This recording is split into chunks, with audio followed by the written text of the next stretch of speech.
Want to talk about maybe like some initial goals with the site, and then like how that's changed, evolved, or otherwise like become something else, or maybe you've stayed true to it since it's met with reality and time passing and everything.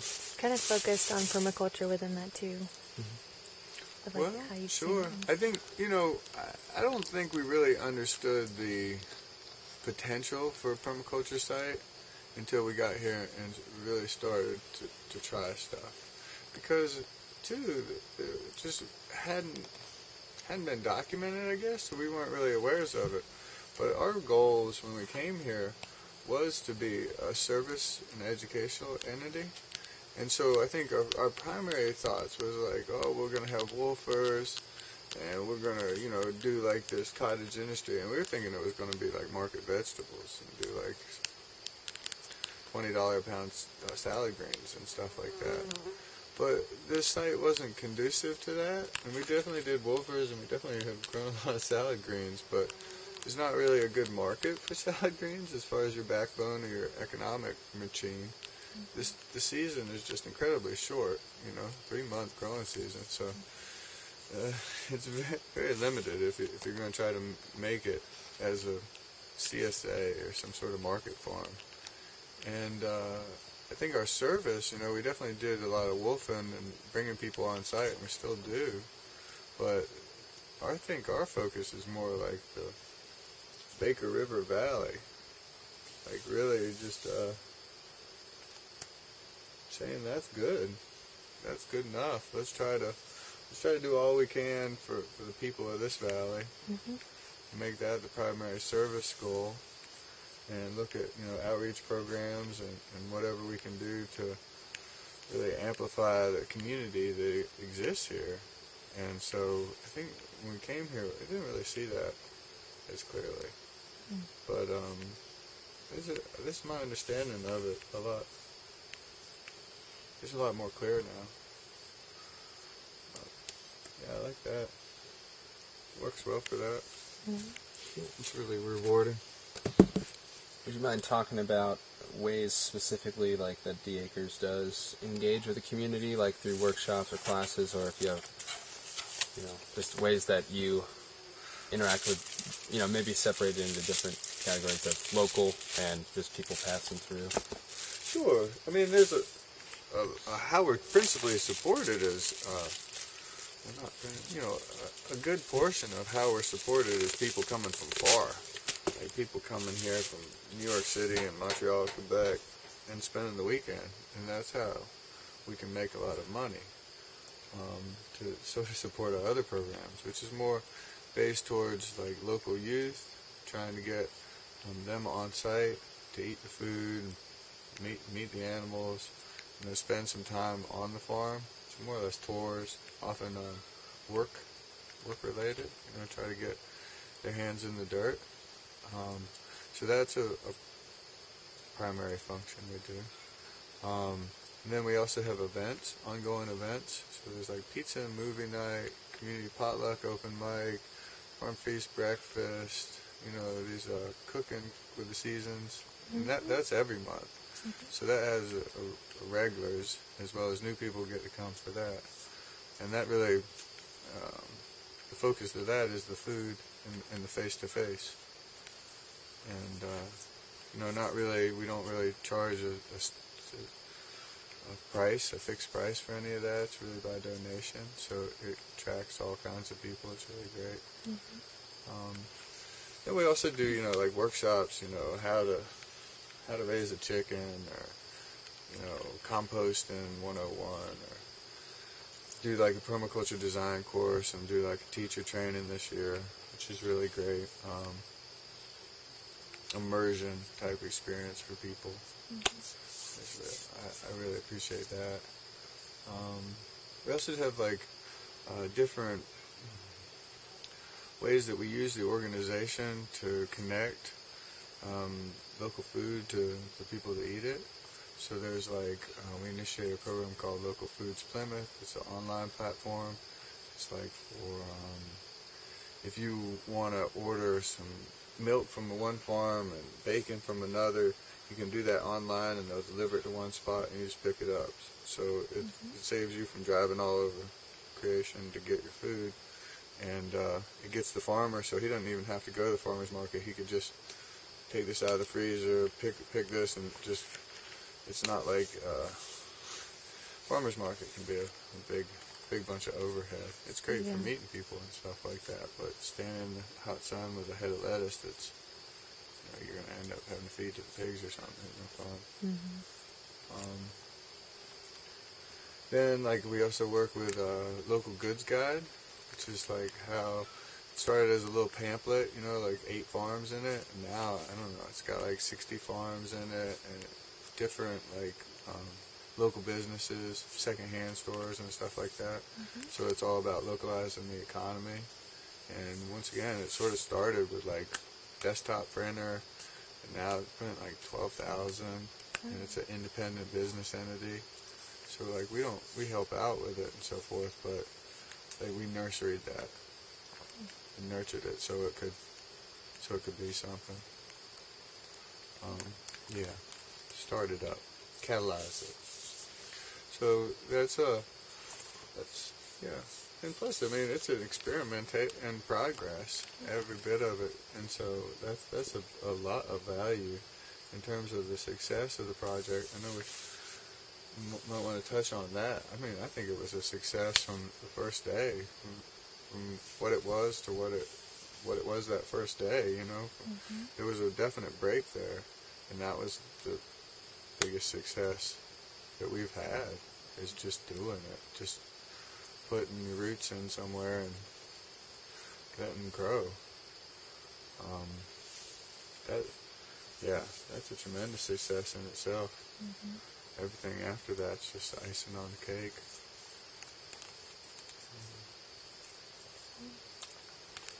Is that camera still going? Yeah, the red just now popped up. Well, we got a couple minutes. All right, great. We used to want to ask. Let's hit one or two of those, and then I'll talk to you guys more too if you want me to. We don't have to limit it to this whole technology. I do have to sort this stuff.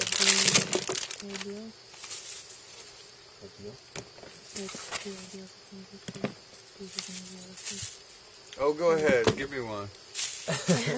How realistic have you found the permaculture ideals to be in practice? I think the ideals are really great, like in terms of like the ethics. Yeah. Yeah, the people care, fair share,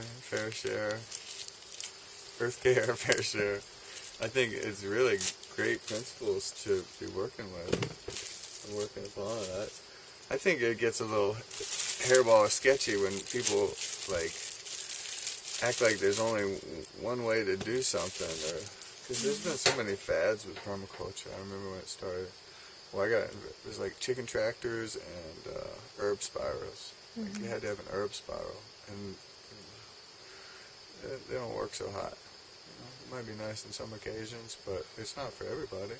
And now it's like swales and hugelculture, and like, well, yeah, that applies to some situations, but not all of them. And there's plenty of other ways to do this, and so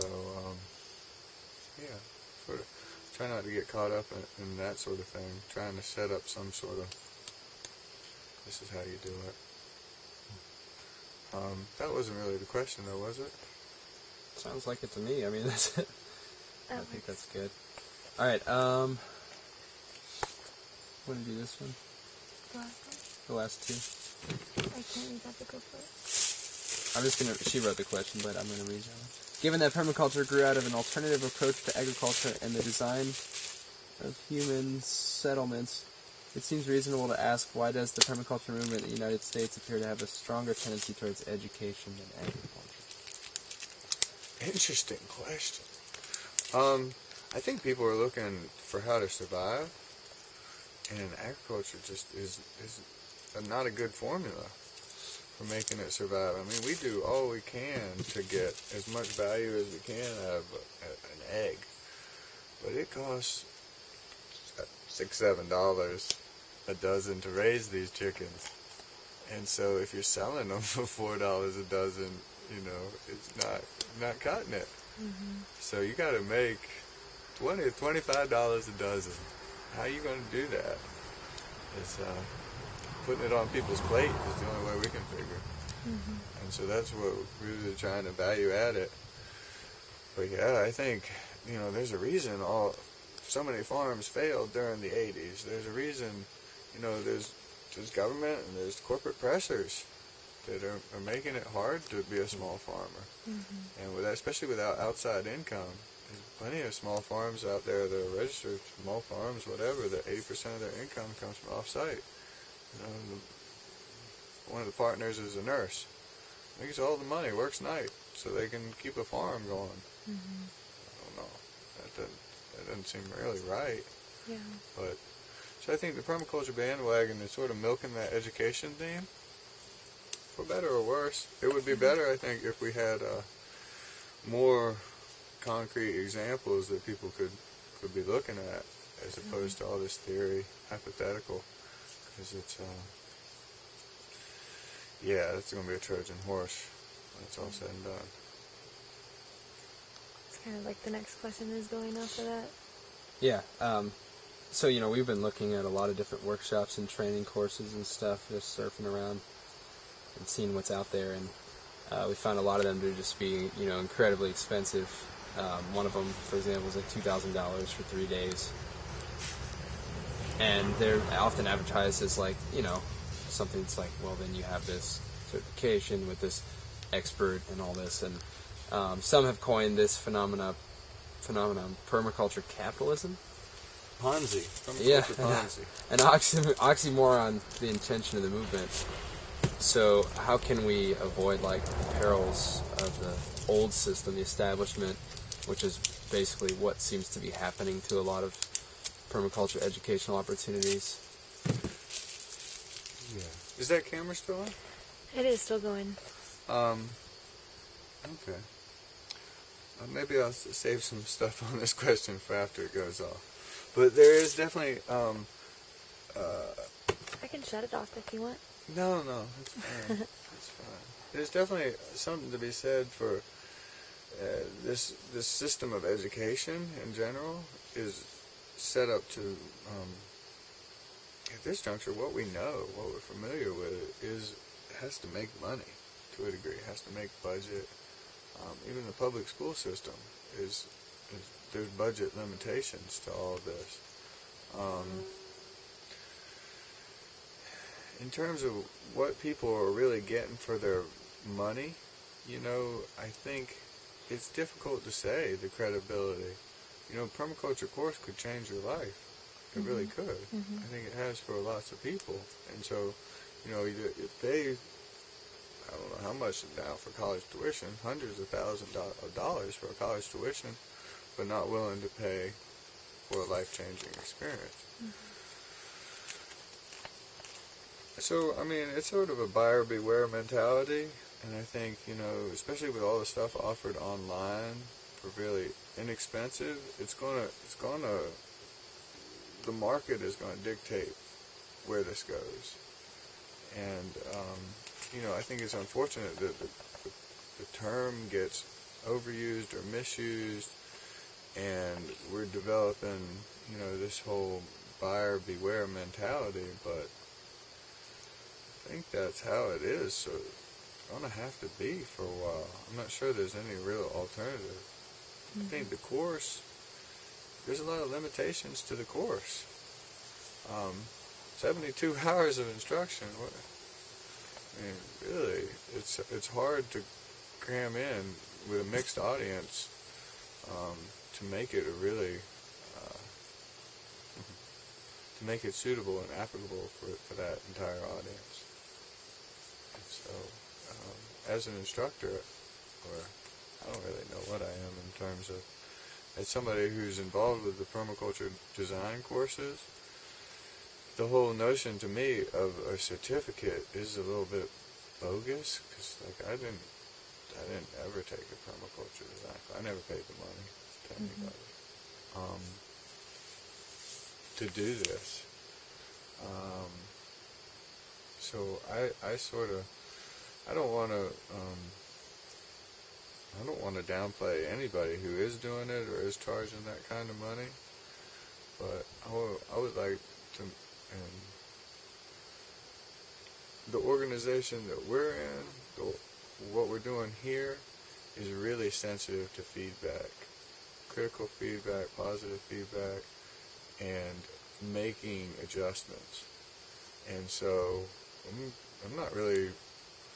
setting a budget based on what I think we can afford, having 15 people max in the class, and setting the budget so that the instructors get paid well and we cover our overhead. And not really worrying about what the market's, but constantly trying to improve our course. Mm-hmm.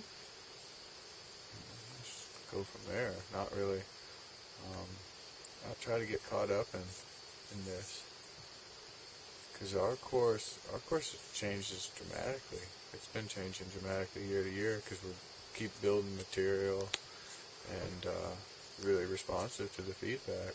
Mm-hmm. And so it'll be totally different next year. It's good like that. I don't think there's any one way to do it. That's for sure. So my experience with permaculture really began with coming to DAcres and being here. It's really been just immersion, hands-on, and then any supplemental reading that I can do. It's interesting being here and participating and working here. To some extent, has allowed me to participate in a lot of workshops. I've led a lot of workshops, more hands-on stuff like seed starting or fermentation workshops or cooking. I teach a cooking class once a month.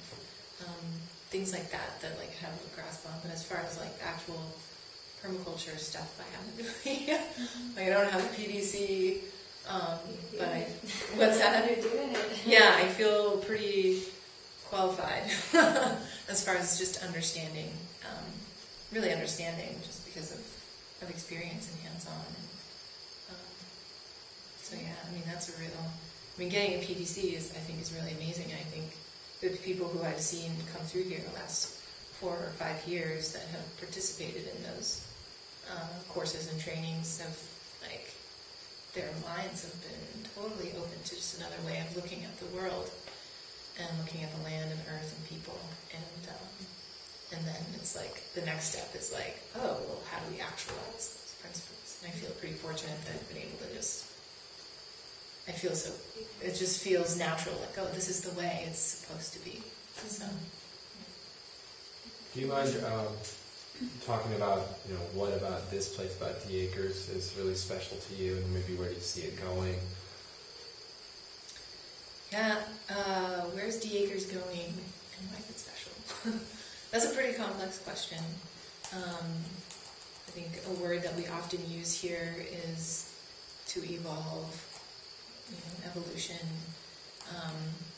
just like nature around us in the gardens. I mean, even since I've been here, so much of the landscape has evolved based on plants growing and dying, animals being on certain areas, or cutting down trees, things just constantly changing, like seeds coming in from somewhere, and new plants are growing in an area that weren't growing there before. And so I think as an organization, DAcres, has gone through many evolutionary phases from the very beginning. The kinds, depending on who is here, in a lot of ways it affects what kind of projects are going on, or what kind of programming, or even just like general energy, general vibe, how we communicate with each other. It's pretty complex, but yeah, I think it's special because I think a decision was made at some point in the 90s, 1997 or whenever Josh came with his family, or himself came to be with his family here. There was sort of a seed And from there it's exploded and turned into a lot of different things. But in some ways it's like, this is a very challenging place to farm and to build community. It's really, a lot of people, you go 18 miles to Plymouth and you say, I'm from Dorchester, and they're like, oh, that's the way heck out in the middle of nowhere. And it's only 18 miles away, but the perception is that we are in the middle of nowhere, and to a lot of extent, but yeah, and we're on a north-facing slope on these, ledgy, rocky, mountainous forest, and not only that, just the demographics of who is in this community. There's not a lot of families, it's an aging population, so reaching out to the community and sort of changing the perception of what is to be in community, back from people sort of think of communes and this sort of freeness there. There's a lot of freedom here, but there's, we're trying to do stuff too. We're really trying to actualize some things. So it's also trying to dispel a lot of that misunderstanding, so that we can get to the real heart of just doing stuff with people. And that's challenging. And so, to some extent, for me, that is what has made it special, because there is that, challenge. You gotta just, get at it and keep working at it. But it's hard. Yeah, it's great. It's the second annual New Hampshire Permaculture Gathering that is not actually put on by DAcres, although DAcres has hosted it now for the second year. It's kind of the only place that I know of in New Hampshire that has the infrastructure to really pull it off easily. And we're expecting 200 folks or so. Got a great lineup of 18 presenters or 20 presenters with a wide range of topics, from biochar to green burial to hand hewing, to education and paradigm shift, and it's a really wide range of topics. So that should be exciting. And then Bread and Puppet, who's not from New Hampshire, but we do love them, so they're coming down and doing a show, resurrection show of fire, which is about the Gaza situation in Gaza. So we're really excited to bring that kind of political awareness to the gathering. And it's going to be a big, great lunch too of all organic DAcres food primarily. We're partnering with some other local farms. But yeah, it's kind of organized by a loose group of people that have I think met each other through this new Meetup phenomenon on the internet. So it's a lot of people from kind of the central New Hampshire area organizing it. Yeah. Of course. Can you just talk about how you got, and you were talking about your side projects, your independent projects, of permaculture you've done, seeing in country, and how you just got involved in permaculture, and coming up with your teacher's training, what you have to do out of that, and do that.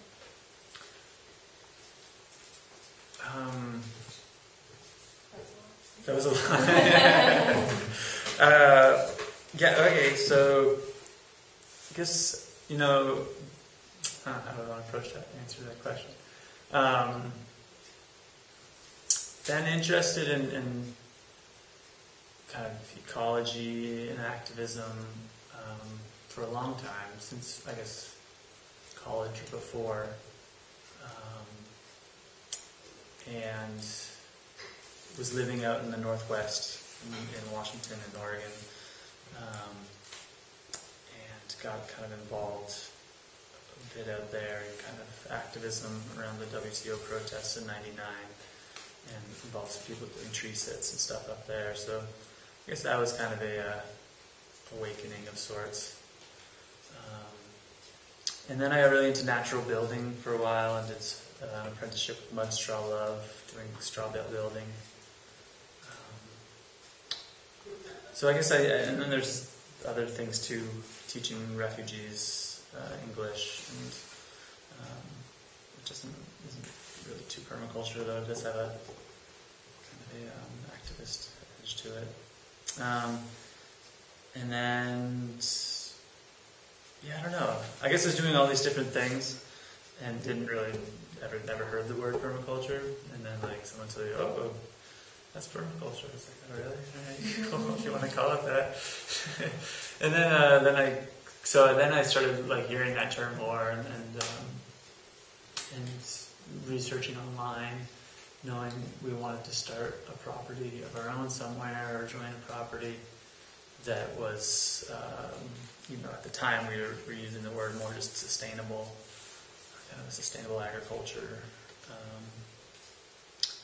And then, started hearing more of the word permaculture being tossed around and researched what the PDC was. And it just kind of worked out well that when I was down in Mexico working on we started our own NGO, a small like grassroots nonprofit called Rise Now.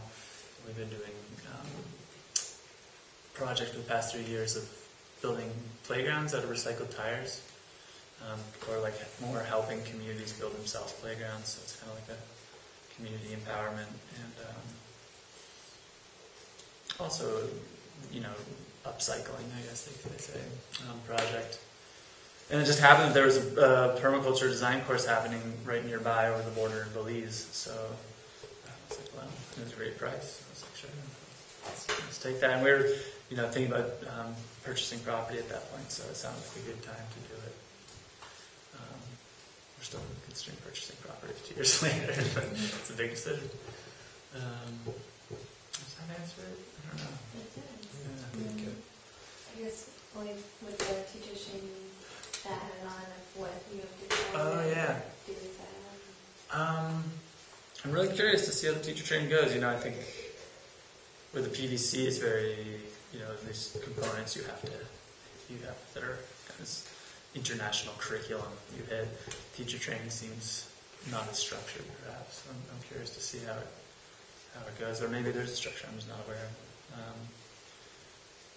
But it's going to be a really great group of people, really interesting group of people. So anytime we come together in a classroom setting, it's often meeting the other students that is of equal excitement and interest as the actual course.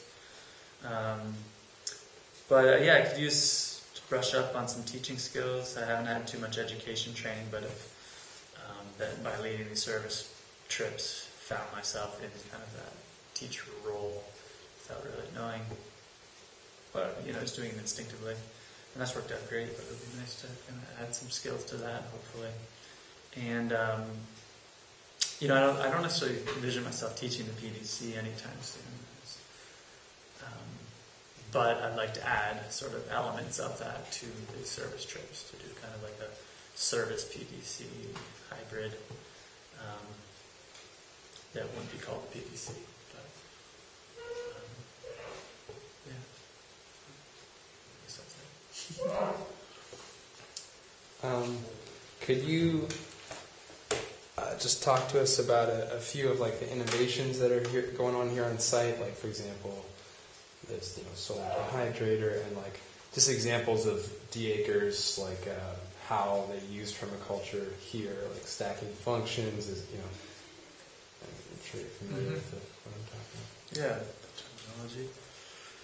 Sustainable technology and passive solar, all that good stuff. Yeah. Well, the room we're sitting in is a good example. It's this climate battery of trying to find ways to, in this climate heat, without using fossil fuels or wood throughout especially spring and fall.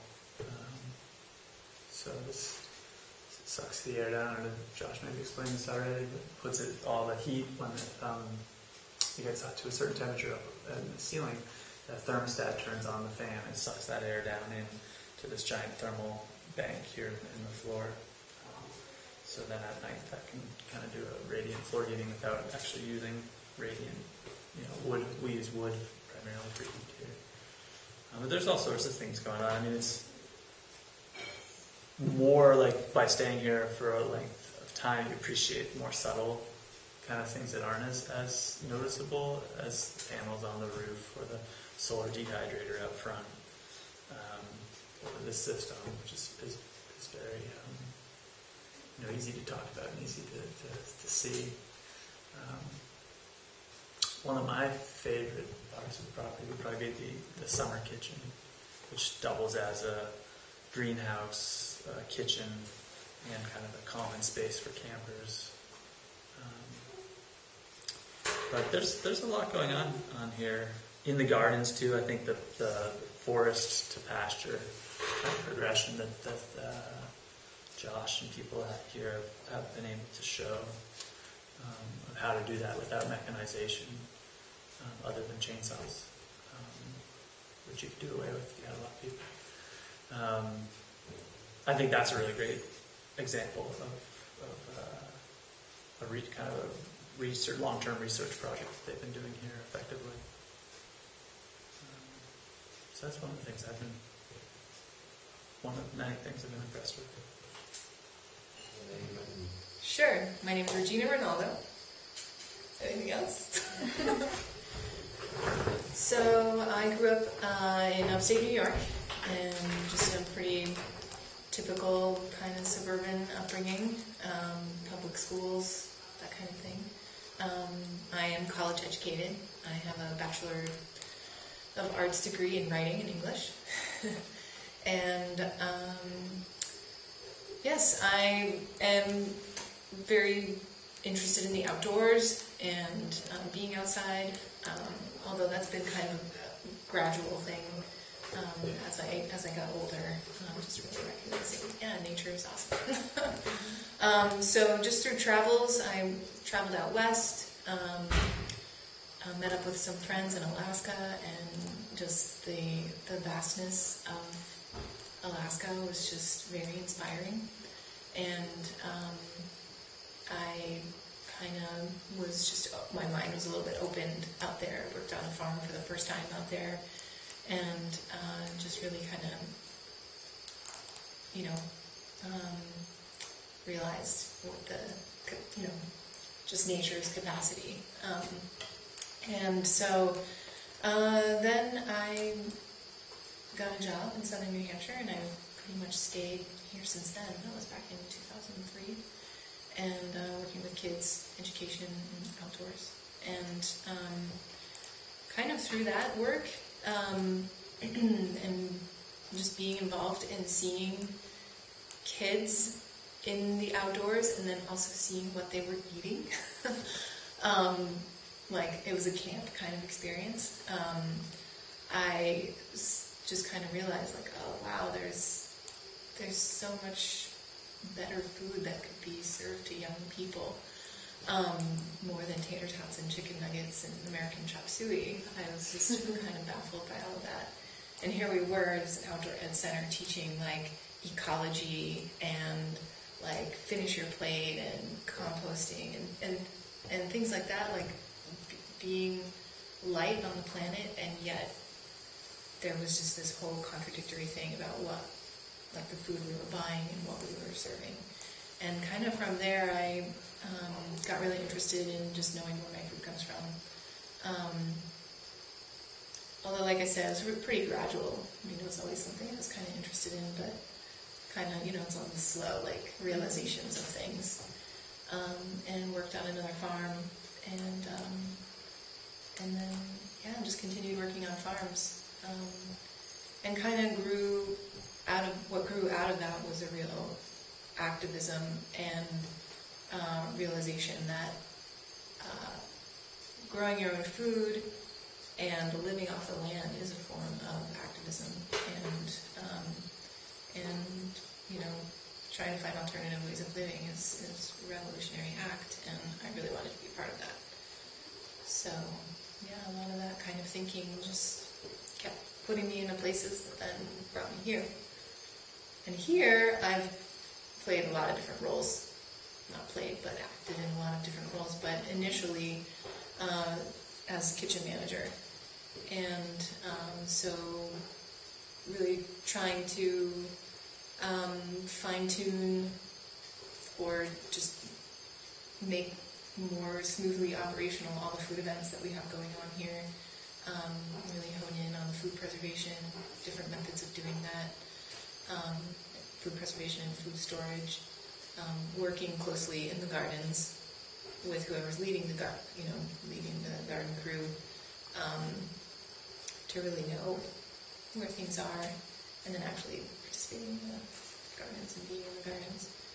And my role has evolved a lot in there, where the past couple of summers I've been sort of the lead gardener along with Josh, to really, like, what do we want to grow, and picking out the seeds and starting everything and planting it and figuring out where it goes and when to harvest it and what to do with it. So yeah, to raising animals, doing chores, house chores, food events, and then community organizing and working with the community and community members, on volunteer work. Working with volunteers who come here. Yeah, lots of that. So you've been here 6 years? I've been here almost 6 years, just about next month. It'll be 6 years. Wow, good. Okay, my name is Bret Ingold, and I'm from New Hampshire, a small town called Warner, New Hampshire, which is kind of central New Hampshire. And grew up in a great family in the woods. Was 6 years younger than my closest siblings, so I spent a lot of time alone playing in the woods, which I always really enjoyed. And I don't know how my upbringing led me to here. I guess growing up in the woods in a small rural town, I've always kind of wanted to come back to a rural environment, and learned that DAcres recently, last summer I think I heard about it, and had been kind of doing different permaculture related things on my own, outside the state, outside the country, so it was really exciting to hear of a project happening in my own state that I could help support. So that's how I ended up here. I have a family of normal means and normal, environmentally aware, but not necessarily really going out of their way to change their lifestyle to be more environmentally friendly, very aware of current events and global politics, and love to talk about it, but not seeing that much action as a child compared to some of my neighboring friends and their parents who would go to this protests and were really kind of activist families. My family was not, but well educated. So I think somehow that's led me to want to be more active directly. Cool. Then if you could talk about what you do here at DAcres, what sort of job duties you have, and like how long you've been here. Maybe we'll start with that. Okay.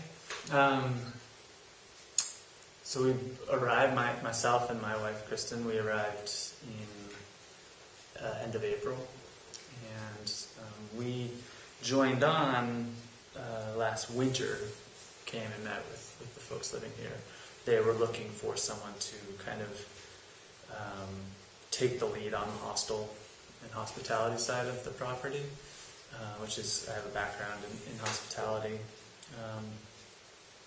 So we actually were replying to a job ad for hospitality managers.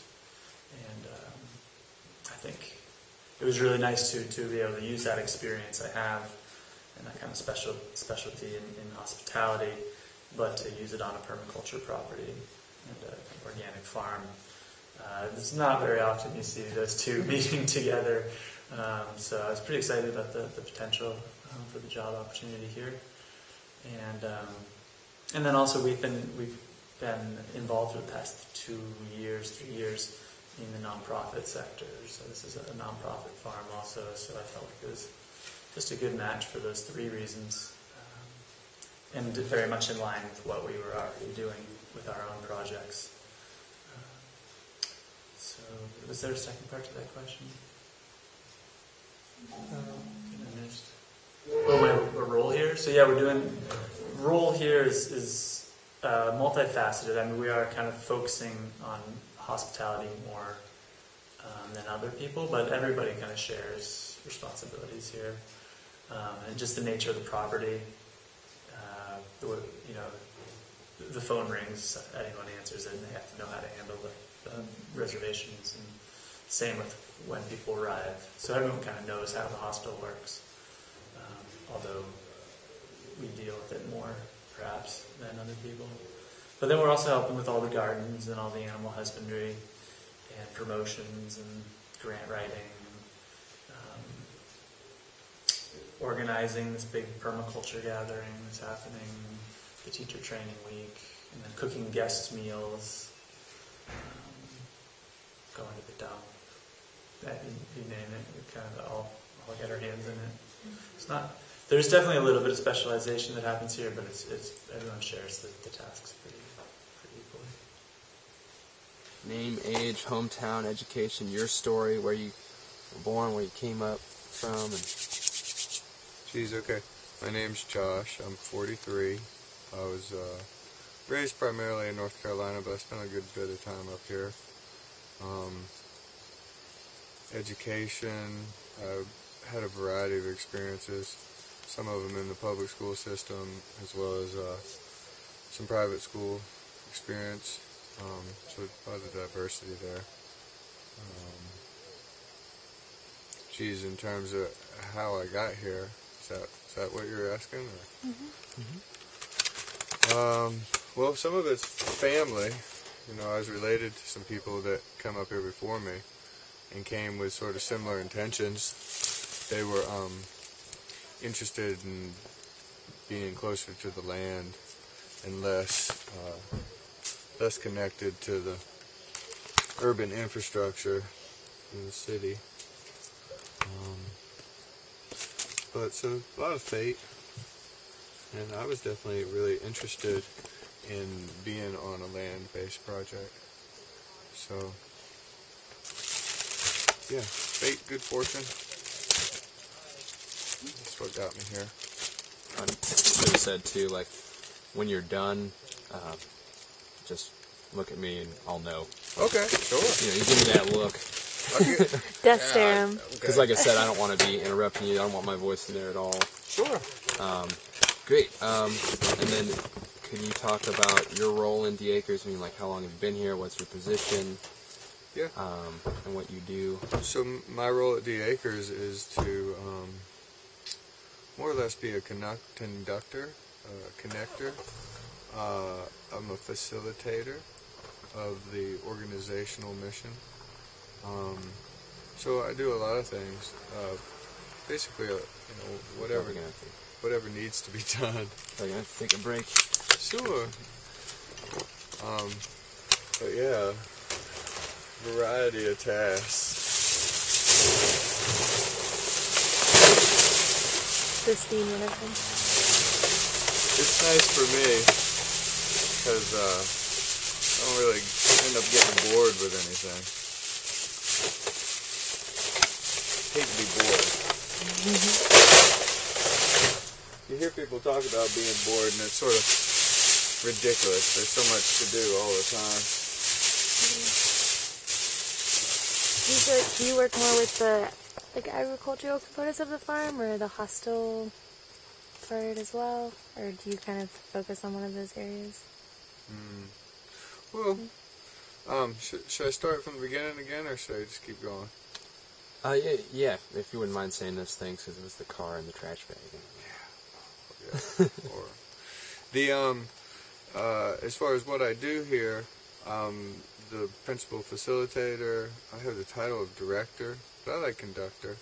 The role is to self-organize to a degree to fulfill the mission of DAcres, And so I'm really interested in doing whatever that takes. I like to be outdoors. So I like doing the agricultural type stuff, forestry, working with the animals. But you also have to do a lot of the administrative type stuff as well. So anything from grant writing or accounting, emails, marketing and promotion take up a lot of time. So, but whatever needs to get done. It is nice. We get a lot of visitors here, so you're always greeted with sort of a surprise on a daily basis. You get to meet new people, and there's a bunch of yahoos out here. It's a wild thing. Yeah.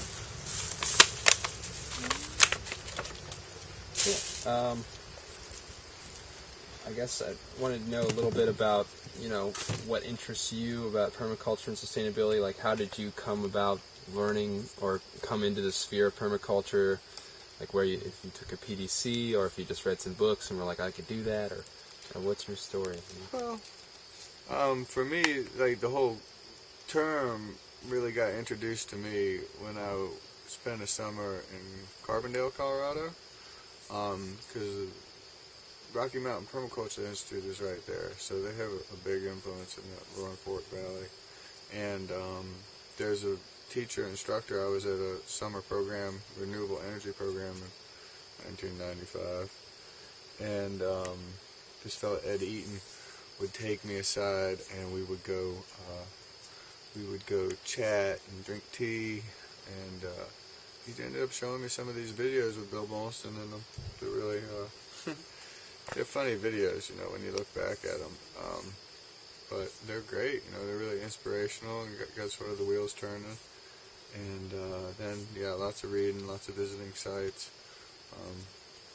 lots of just experimenting, seeing what works, what more likely what doesn't. And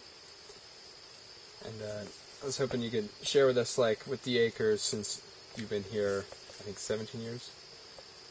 If you wanted, I don't know if you already said that, I don't think so, but if you want to say, like, I've been here 17 years. But I've been here 17 years. Perfect. Taking some breaks. It's pretty good, though.